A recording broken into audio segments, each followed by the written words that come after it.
Well, at least in this room there's no echo. Only now the lighting is terrible and my hair looks red. Hello YouTube, welcome to the video. I'm the Bit Scholar, and today I want to talk about a game called No Man's Sky. For those of you who have been living under a rock for the past 2 years, No Man's Sky was first announced at E3 2015. It showcased a game about exploring the stars and unlocking the mysteries locked behind them. What we ended up getting was a bunch of empty deserts and procedurally generated nonsense. In space! Upon initial release, the game was met with very, not great reviews. Without much to do in the game, people got very bored of it very quickly and could not keep up the constant struggle of playing it constantly like they were planning to. I was definitely one of those people who bought a first-class ticket on the hype train, and I was also one of those people who got burned out of the experience. From then on, No Man's Sky earned a reputation as one of the worst games to come out, on the levels of Superman 64. Now I know what you're thinking, but Bit Scholar, it's been 2 years since that game was released. There's been loads of updates. You need to go back and try it again. And to that I say, look at this puppy! For those of you who have been following me on Twitch, I revisited this game and streamed my progress live. Almost immediately, I found what I had initially fallen in love with this game. And a few other things, too. Turns out there's actually stuff you can do in this game now. Huh, who'd have thought?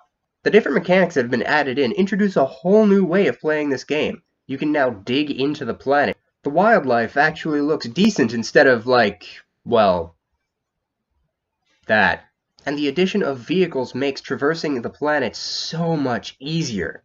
A lot of people have started coming around to this game, including big names like The Completionist. But all of the points that are being brought up don't really hit the mark of what's actually making this game fun.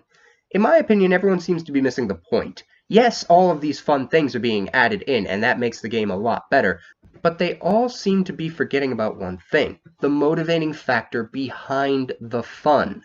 Yes, it's fun to run around in the vehicle, but what extra benefit does that give me other than time? Yes, it's cool to dig into the planet and find secrets, but what extra benefit does that give us as players? Yes, building a base is fun and an integral part of any survival game, but what real benefit does it give us? All of these cool things that have been added in are cool, but on their own they wouldn't have held the game up. What's really important to remember is the urgency that this game now provides. Go back to the first time you played this game. Even when it first came out, you start off confused with a wrecked ship on a planet that you can't survive on. You have limited resources at your disposal, and you need to find whatever fuel you need to power your suit, and ultimately fix your ship. That initial sense of urgency is what originally hooked me onto this game. I need to think on my feet, and I need to get stuff to survive now. Once you hit the point where you can wander around the planet freely without much worrying about the resources you have available, the game started to die down, didn't it? Suddenly the veil for all the things you were looking forward to was pulled back, and they were just revealed to be mundane, repetitive tasks. But with the new launch of this game, every single planet becomes a restart. You need to find materials all over again, so you can build a base, so you can build a scanner, so you can fix your ship, so you can fuel your ship. All of these new components that are added in are nothing by themselves unless they have a challenge that they overcome. The bases aren't just a place to call home and decorate to make it look pretty. They shelter you from storms and other hazards. The ability to dig into the planet isn't just so you can dig, it's so you can take shelter from the hazards of the planet, and it adds the possibility of finding more secrets. The vehicles are more than just a convenience tool, they're a barrier protecting you from the hazards of the planet. Speaking of hazards, they added so many more hazards. That's what this game needed. In the original launch, there was no threat. You could wander through the planet on foot, no materials, and be perfectly fine. In this new launch, you want to go 10 feet out of your ship without sodium? Are you crazy? Not to mention literal biological horrors that can one-shot you. Yeah, that was a surprise. What I'm trying to say with this video, and what we can learn from the No Man's Sky story, is that there needs to be some level of danger for these games to be fun. The introduction of a survival mode is all about survival, and you don't go to a beach to survive, you go to the wilderness to survive.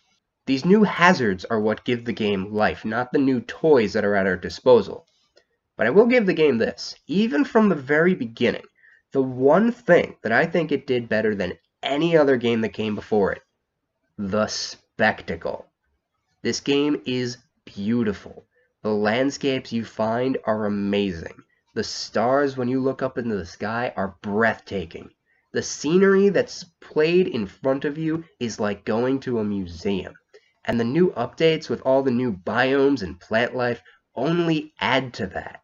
This game was a painting come to life before, and now it's a full-fledged movie. And so with that in mind, No Man's Sky Circa 2018 earns the artist's seal of approval. So that's what I have to say for this video. Be sure to tell me what you think of No Man's Sky in the comments below. Like, subscribe, keep the bell ringing, share this video worldwide, and of course, be sure to join me in my next video when we talk about math, probability, and statistics. Sounds like a good party. See you then!